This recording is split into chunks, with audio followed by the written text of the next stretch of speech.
Hi everyone, I hope you're all doing great. This is Dr. Maneza with an interesting third episode of our TechTalk series. Yes, future of wearable technologies. From outpatient care to your personal fitness status, you'll find this inevitable, ubiquitous role of wearable technology, right? With increasing elderly population, the concept of point-of-care technologies was initially introduced to reduce the cost of healthcare, but later it was advanced to facilitate on-time remote monitoring of physiological parameters. We start a discussion first with evolution of wearable technologies in healthcare. Then we jump on to bio-integrated skin-mounted technologies. Lastly, we will discuss future of wearable electronics, which is now leading towards green electronics to embrace this beautiful concept of sustainability.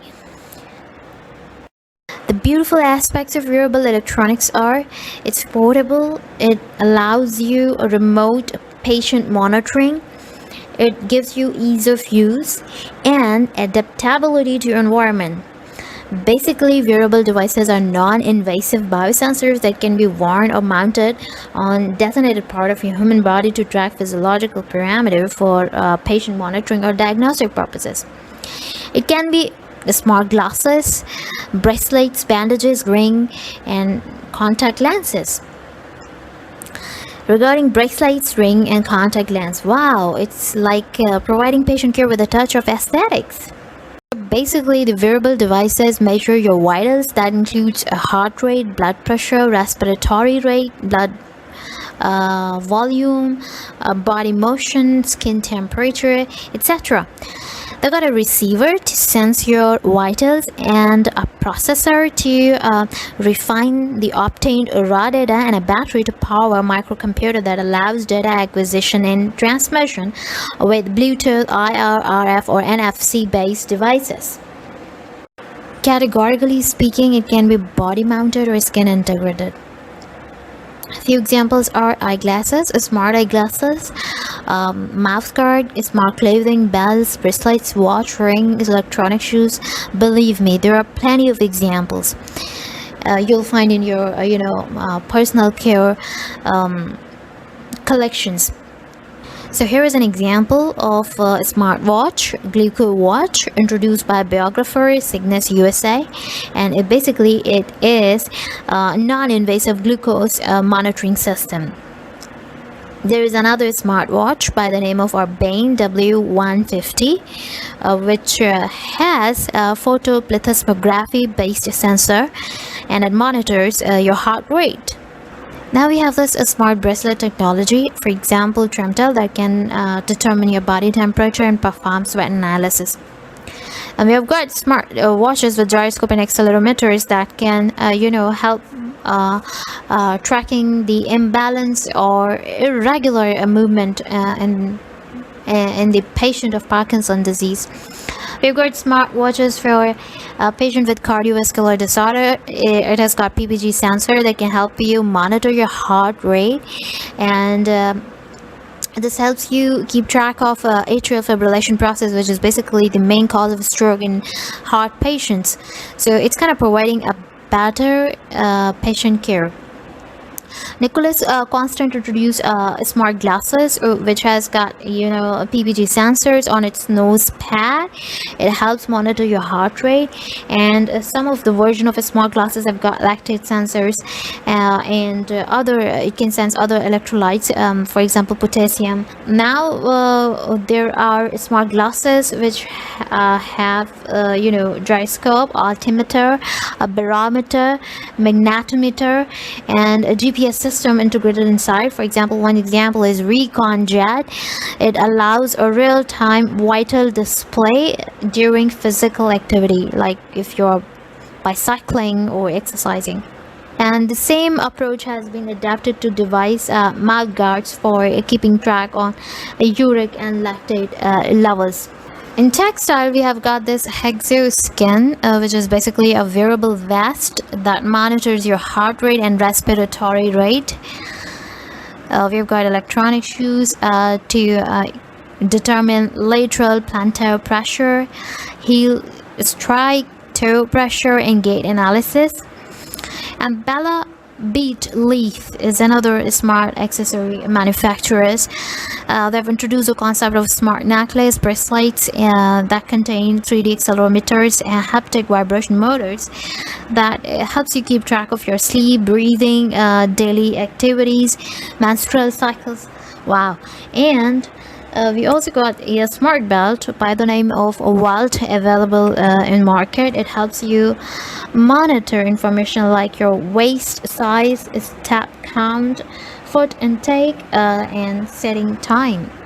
I think it's for those people who are very conscious about the shape of their body and their weight. Then we have another smart wearable technology. It was initially introduced by the name of Omega Wave, and it's basically a smart chest strap that has got ECG sensor, and it helps you keep track of your cardiac activity and central nervous system. Amazing, right? We have now wearable ultrasonic devices that allow continuous monitoring of CBPs, specifically in patients of heart diseases. So it has got this piezoelectric ultrasound transducers, which are linked with a stimulating electrode. And now we have ultra thin flexible wireless sweat sensors, which you can stick to your skin, and basically it has a flexible, stretchable, inductive coil along with planar capacitors with interdigitated electrodes, and sweat is collected by capillary forces. So you can take up a volume as small as like 0.06 microliters per square millimeter, and it's actually important in sports science. What you're measuring is lactate concentration, sodium ion concentration, hydrogen ion concentration, temperature of your skin, and other biomarkers from the sweat that you've collected. Another approach is microneedle array, which is linked with a microfluidic channel. So it's another way of developing wearable sweat sensor. An interesting wearable technology was introduced by Prof. John Roger and his group members for thermal mapping. They developed this temperature-sensitive ultra-thin photonic device that can be worn on your skin, and it's linked with wireless flexible electronics. And they used thermochromic liquid crystals to design this thermal mapping system. And now we have this photonics based contact lens, a smart contact lens that allow non-invasive glucose sensing in TEA. There are certain implants that after achieving your treatment goals no longer required inside your body, and there is an additional surgical procedure required to remove those implants. So we are progressing towards an era where we use bioresorbable materials to develop stents and silicon sensor used inside of the brain, where performing surgery, it's kind of a very not so patient friendly, I should say. So to avoid it, we have got this resorbable materials, which after treatment gets degraded inside the body.